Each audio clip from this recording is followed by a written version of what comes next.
Part 2, Chapter 40 of Don Quixote, Lady Dolorita tells Don Quixote and Sancho Panza about a magical wooden horse with a peg in its neck that will take them to Malambruno. Sancho Panza doesn't want to go because it would mean sitting on a hard seat for a long time. It would also mean helping the dueñas, whom Sancho Panza so despises.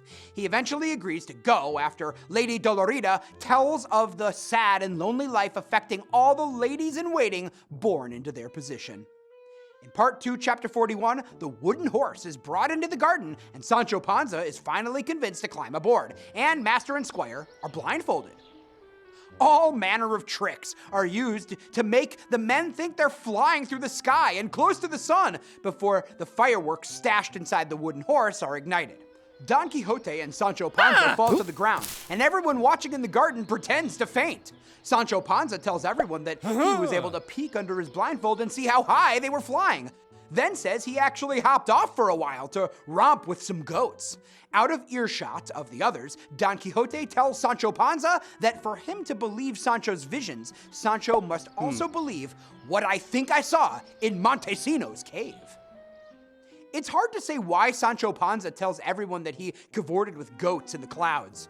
Perhaps he hallucinated. Perhaps he's going crazy. But the most likely explanation is that Sancho Panza desperately wants to be liked by the Duke and Duchess, whose luxurious lifestyle is more than agreeable to the beleaguered squire.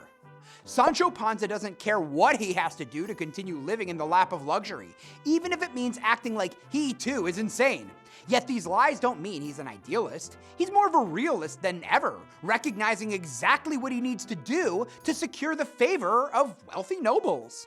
While Sancho Panza is willing to lie to make himself more interesting, Don Quixote isn't. Hailed as one of the most truthful people around, if Don Quixote says he saw something, then he definitely saw it. Whether it's real or not is still up for debate. In truth, reality doesn't hold much sway over Don Quixote.